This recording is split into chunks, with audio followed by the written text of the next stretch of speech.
Theology is never done in a vacuum, never insulated from life, from the material conditions, structures, the political realities that shape our daily living. How do communities of faith live out their theology when they work and witness from the margins, or from a position of non-dominance? What ways of reckoning, strategies for living and speaking do they devise? What attention do they pay to their own standing, their own systems of belief and value, in relation to the systems that predominate, in relation to the perspectives and perceptions of their neighbors? We have several historical case studies in the Christian communities who lived in the early centuries of Arab dominance, especially in West Asia and the Iberian Peninsula. What do we see in their experience? Was theirs a witness under pressure? Were they living under constraint or restrained by threats of violence?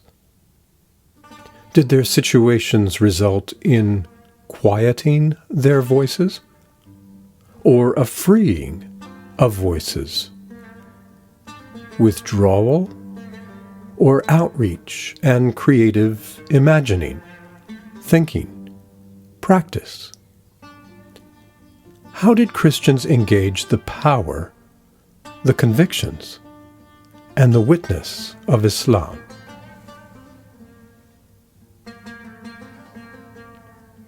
From the 7th and early 8th century, we can look at Damascus, Syria, the center of the caliphal court of the ruling Umayyad dynasty, the home of Yana ibn Mansur, better known as John of Damascus, from a Christian family, speakers of several languages, Arabic and Greek, and possibly Syriac, serving the administration of the Arab and Islamic government.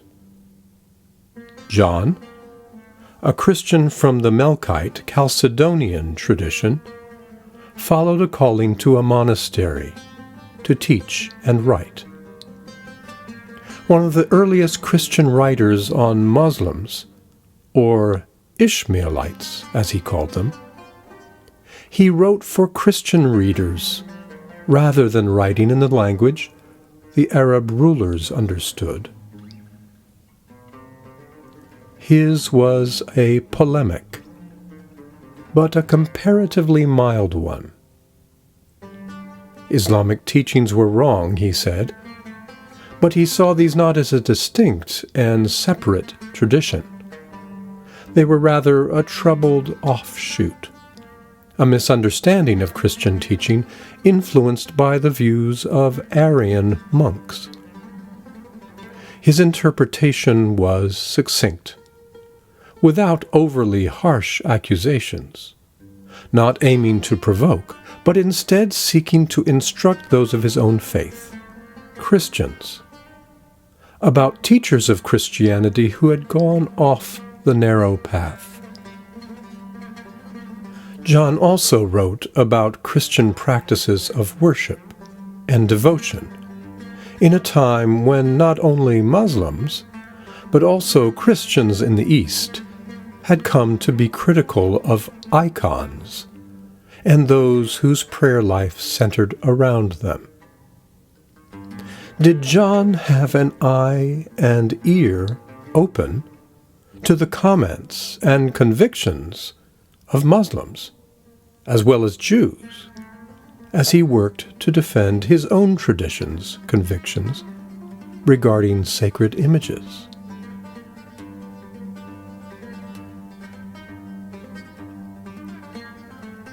Later in the 8th century, and the power center of Arab rule would move east, from Syria to Iraq, and the regions associated with the old Persian empires in the newly founded, ambitiously plotted metropolis of Baghdad.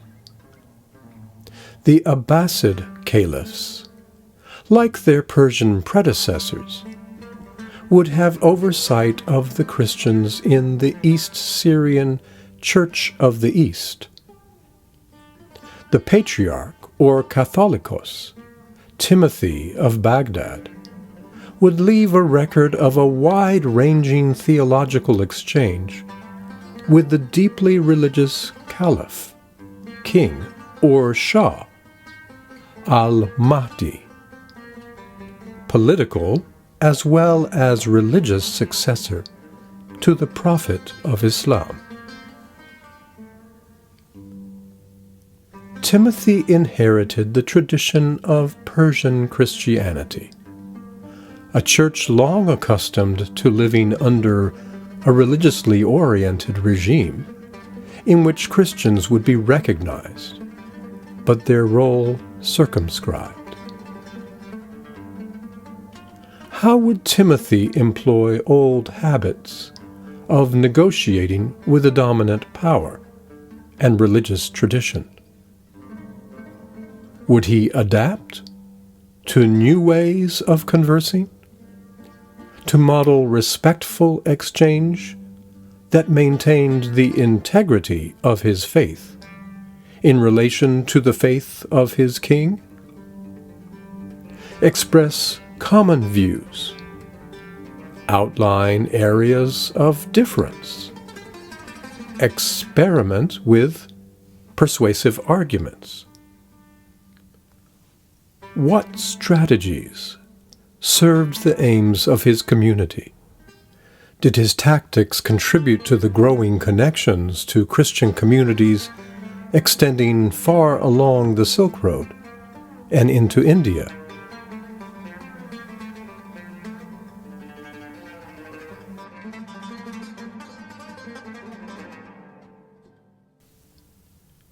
The power of the Umayyad dynasty, overthrown in the east, managed to hold on in the southern European region of the Iberian Peninsula, Al-Andalus, where another form of Christian response would crop up. This time without the approval of church authorities.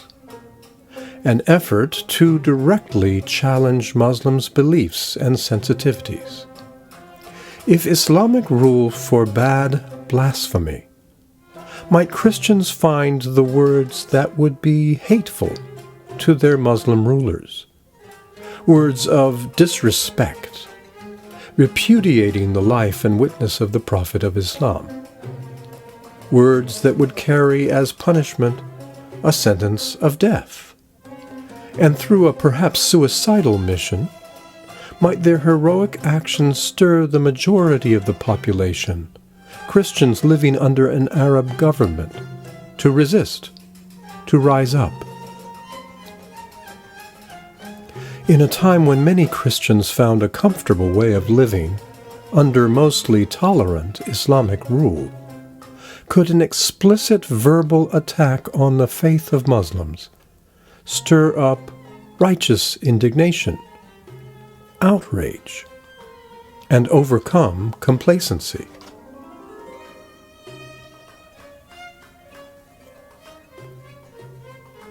Also in Al-Andalus, movements of philosophical and theological reflection would emerge from three communities of faith, in a place where Muslims, Christians, and Jews worshipped, wrote, and taught.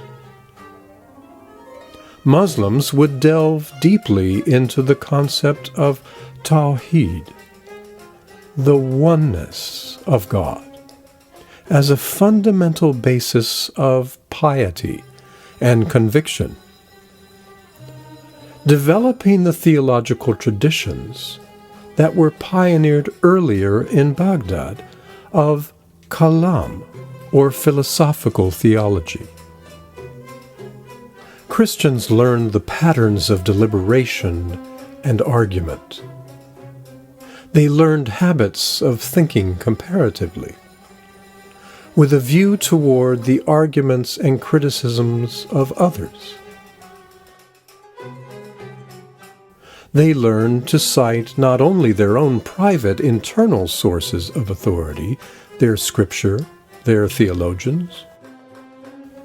They looked also to authorities acknowledged by their outside critics, a universal or broadly shared knowledge or science, reason.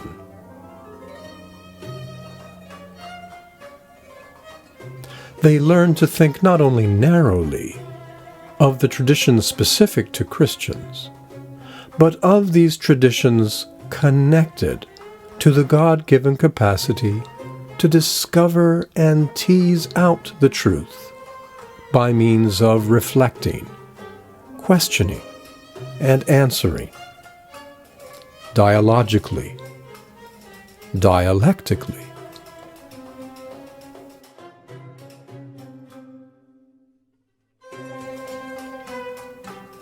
Christians who lived under Islamic rule lacked the luxury of Christians in Christian-governed territory. They lacked the presumption that their witness was truth, infallible truth, a truth backed by the force of a government. And so they lived and contended with many voices, some complementary, some contrasting, and many voices of challenge.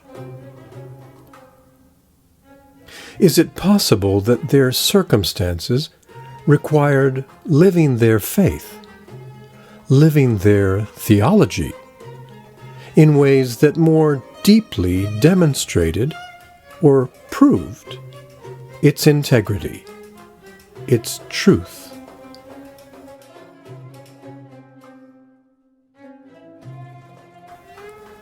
Did living under the pressure of difference limit their witness or refine it?